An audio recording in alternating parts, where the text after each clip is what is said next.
جیتا اس لیے کھانے کے لیے نہیں جیتا. زندگی آمد برائے بندگی، زندگی بے بندگی شرمندگی. زندگی کھانے پینے کے لیے نہیں ہے، ہم پیٹ کے لیے نہیں جیتے، ہم رب کے لیے جیتے ہیں. تو قرآن اگر ہماری زندگی میں اتر جائے اور روزانہ کے میں نے عرض کیا 2 صفحے بھی ہماری زندگی میں شامل ہو جائیں تو قرآن ہماری زندگی کے رخ بدل دے گا. یہ کتاب زندہ ہے، یہ بندوں کو اٹھا دیتی ہے اور خدا کی قربت کی ضامن ہے یہ کتاب. تو خوش نصیب ہیں وہ لوگ جو اس کتاب کے ساتھ جڑے ہوئے ہیں. فرمایا کہ قرآن پڑھا کرو دن کے اجالوں میں اور رات کی تنہائیوں میں. اور پھر بھی ارشاد فرمایا کہ قرآن پڑھا کرو اور قرآن پڑھتے ہوئے رویا کرو. اور پھر فرمایا فَإِن لَمْ تَبْكُوا فَتَبَاكُوا، اور اگر رونا نہ آئے تو رونے کی کوشش کیا کرو، رونے والا منہ بنا لیا کرو.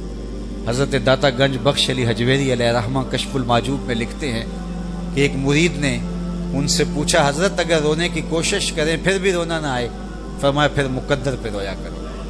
اتنے سنگ دل ہو گئے ہو کہ تمہاری آنکھیں آنسوں کا خراج نہیں دیتے. لا خیر فی عین لا تبکی من خشیت اللہ. امام ابو نعیم لکھتے ہیں اس آنکھ میں بھلائی ہی کوئی نہیں جو اللہ کے خوف سے روتی نہیں ہے. جس کو رونا نصیب نہیں ہے فَلْيَضْحَكُوا قَلِيلًا وَلْيَبْكُوا كَثِيرًا، تمہارا رب کہتا ہے تھوڑا ہنسا کرو زیادہ رویا کرو. یہ قرآن میں رب نے کہا ہے. اور ہماری مجالس آج کہکہوں سے بھر گئی.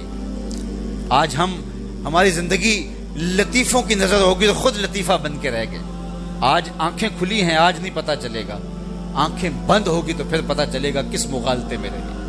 آج موقع ہے، آج ساوی نے کھلے راوی نے انج ٹوک انوکھے ٹوک دے نہیں، ٹر پویں تے پینڈے مک جاندے کار بیٹھیاں فاصلے مک دے نہیں. تو کہا کہ زیادہ رونے کا مزاج پیدا کرو، بالخصوص سحری کا اٹھنا اگر نصیب ہو جائے تو سحری کے وقت تنہائی میں بہے ہوئے آنسوں کے میرے رب نے لاج رکھنے کا وعدہ کیا ہے. صحیح حدیث ہے صحیح بخاری میں، وَرَجُلٌ ذَكَرَ اللَّهَ خَالِيًا فَفَاضَتْ عَيْنَاهُ، وہ شخص جس نے تنہائی میں بیٹھ کے اللہ کا ذکر کیا اور ذکر الہی کی کیفیت سے اس کی آنکھوں سے آنسو ڈھلکنے لگے. میرے اور آپ کے آقا و مولا نے فرمایا قیامت کے دن جب سورج 1.25 میل پہ ہوگا، رخ سیدھا ہوگا، کڑکتی دھوپ ہوگی، لوگ پسینے میں شرابور ہوں گے، کوئی سایہ نہیں ہوگا، اللہ اس شخص کو اپنے عرش کا ٹھنڈا سایہ عطا فرمائے جو یاد الہی کے اندر آنسو بہاتا ہے. رومی علیہ رحمہ نے کہا کہ جہاں پانی گرتا ہے وہاں سبزہ اگتا ہے، جہاں آنسو گرتے ہیں رحمت اترتی ہے. تو اپنی زندگی کو سنجیدگی کے ساتھ گزارنے کا مزاج پیدا کرو. ہر وقت کہے ہر وقت لطیفے، ایک دوسرے کا مذاق اڑانا، تذلیل کرنا، دوسروں کی تنقید کی ٹو میں رہنا. اور ہر وقت میں نے تو دیکھا لوگوں کے گھروں کی باتیں لوگ مجالس میں کر رہے ہوتے ہیں. ہم اتنے گر گئے ہوئے ہیں، ہمارا مزاج لوگوں کی بہنوں بیٹی اور بہوؤں کی باتیں بیٹھکوں اور چوپالوں میں جب ہونا شروع ہو جائیں تو پھر کیا ہم انسان رہ جائیں گے؟ کیا ہم جو ہے مسلمان ہونا تو بہت دور کی بات ہے، وہ تو اونچی ڈگری ہے.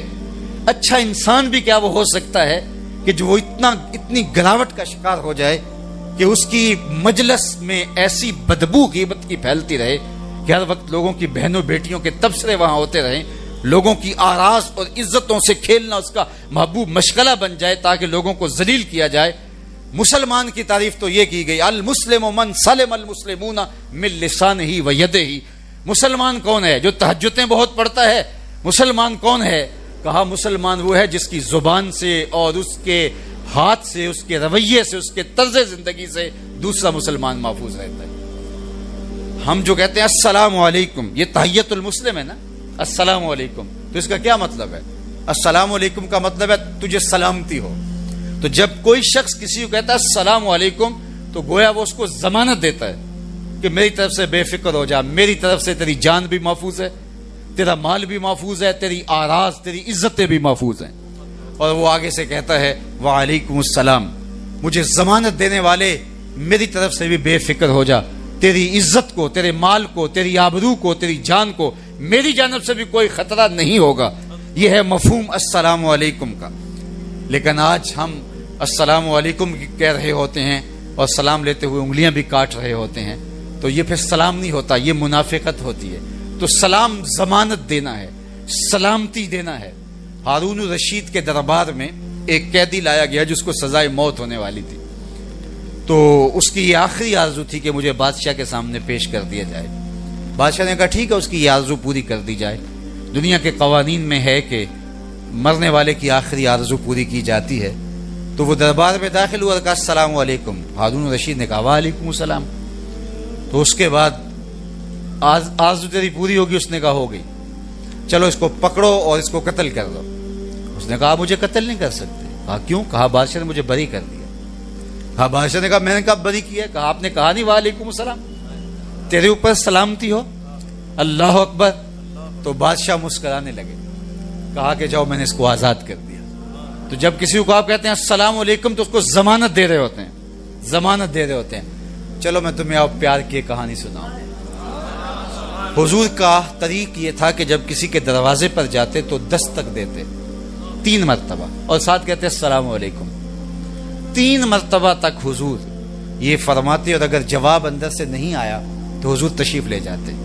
ناراض نہیں ہوتے کہ میں تیرے دروازے پر آیا اور میں نے 3 مرتبہ آواز دی اور تو نے کوئی جواب نہیں دیا. میرا خیال یہ موبائل کا ادب بھی اس سے سمجھنا چاہیے کہ کسی کو کال کریں تو 3 مرتبہ بیل چلی جائے. اگر وہ نہیں اٹھائے، ہو سکتا ہے سویا ہو، مصروف ہو، کسی میٹنگ میں ہو، لیکن ہم تو بچے کی ڈیوٹی لگا دیتے ہیں جب تک تیرے ہوش سلامت ہے تو کال کرتا رہے. اور یہ عجیب کہانی ہے. تو دروازے پر بھی دھرنا دے کے نہیں بیٹھ جانا چاہیے. 3 مرتبہ السلام علیکم، اور اگر جواب نہیں آیا تو کوئی بات نہیں، اس پر غصے والی بات بھی نہیں. حضور ایک صحابی کے دروازے پر گئے اور کہا السلام علیکم، اور دروازے کو دستک دی. اس نے دروازے کے سوراخوں سے دیکھا تو اسے سمجھ آ گئی یہ تو حضور ہیں. اس نے وعلیکم السلام تو کہا لیکن ہولے سے. حضور نے پھر کہا السلام علیکم اور دستک دی. اس نے پھر دل ہی دل میں کہا وعلیکم السلام اور دروازہ نہیں کھولا. حضور نے پھر کہا السلام علیکم اور دستک دی. اس نے پھر کہا وعلیکم السلام لیکن دل ہی دل میں کہا. اب 3 مرتبہ ہو چکا تھا. حضور پلٹنے لگے تو جلدی جلدی دروازہ کھولا. میرے ماں باپ آپ پہ قربان، میرے بخت جاگے کہ آپ آئے، یہ تو قسمت سنور گئی کہ آپ تشریف لائے. حضور آئیے. فرمایا میں نے تو 3 مرتبہ سلام کیا، 3 مرتبہ میں نے دستک دی لیکن جواب نہیں آیا. میں تو واپس جا رہا تھا. عرض کی حضور میں نے تینوں بات سنا اور میں نے جواب بھی دیا لیکن ہولے ہولے بولتا رہا. میری آرزو یہ تھی کہ حضور بار بار مجھے سلامتی کی دعا دیتے رہیں. تیرے اوپر سلامتی ہو، تیرے اوپر سلامتی ہو، تیرے اوپر سلامتی ہو. میری آرزو یہ تھی کہ بار بار یہ دعائیں ان میٹھے ہونٹوں سے ملتی رہیں. اور اگر حضور کہیں تیرے اوپر سلامتی ہو تو آتش دوزخ جلا سکتی ہے. تو یہ سلامتی ہم اپنے بھائیوں کو دیتے ہیں. المسلم من سلم المسلمون من لسانہ و یدہ. تو کیسے ہم کسی کی بیٹی کی بات کر سکتے ہیں جب اس کو السلام علیکم کہہ چکے ہیں؟ ہم کیسے کسی کا مال لوٹ سکتے ہیں جب اس کو السلام علیکم کہہ چکے ہیں؟ جب ہم کسی کی تنقیص اور تذلیل کیسے کر سکتے ہیں جب اس کو ضمانت دے چکے ہیں السلام علیکم؟ تو کیسے ہم اس کو ذلیل کر سکتے ہیں؟ لیکن ہم ان لفظوں کے مفہوم سے ناآشنا ہو کے رہ گئے. لا یبقى من الاسلام الا اسمہ ولا یبقى من القرآن الا رسمہ مساجدہم عامرۃ وہی خراب من الہدی. میرے حضور نے فرمایا ایک وقت آئے گا اسلام صرف نام کا رہ جائے گا، قرآن کے صرف لفظ رہ جائیں گے. مساجدہم عامرۃ وہی خراب من الہدی. مسجدیں زیب و زینت کے لحاظ سے تو آباد ہوں گی لیکن ہدایت کے نور سے خالی ہو جائیں گے. یصبح الرجل مومنا و یمسی کافرا. فرمایا وہ وقت پھر ایسا ہوگا صبح کو بندہ مومن ہوگا، شام کو کافر ہوگا. پل پل زندگیاں بدلے گی. چائے کی پیالی پہ دین بکیں گے. آرزویں تمنائیں دنیا بن کے رہ جائیں گے.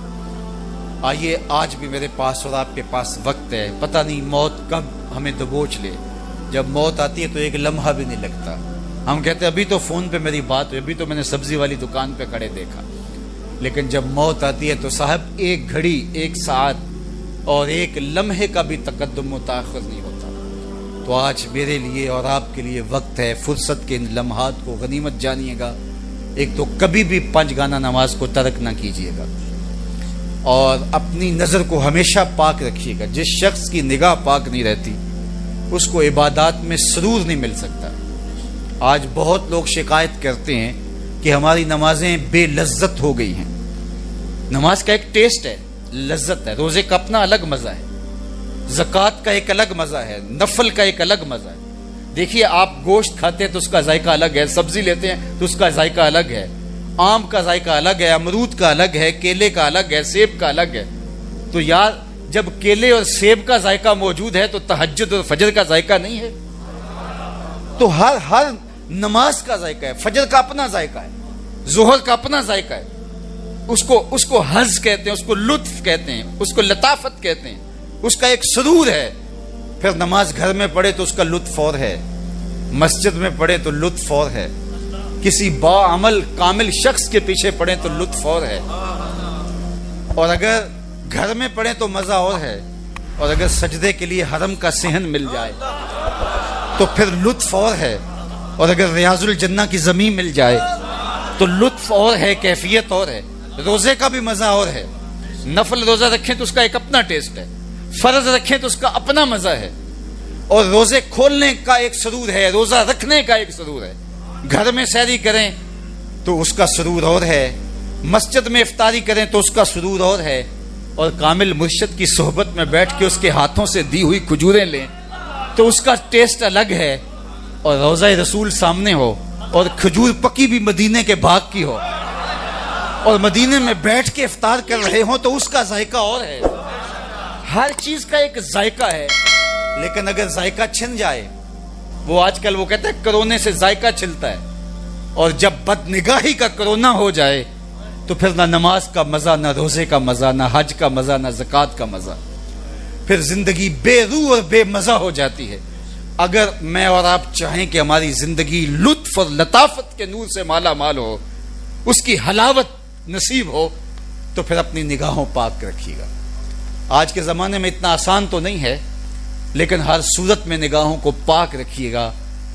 میں ضمانت دیتا ہوں آپ کو کہ سرور عبادت کا نہ آیا تو میرا گریبان پکڑنا، کیونکہ کیوں؟ ایمان کی حلاوت ہے، خالی ایمان ہی ایک کیفیت دیتا ہے، یہ سرور کہ میں مومن ہوں، یہی ایک نشہ ہوتا ہے۔ اللہ اکبر۔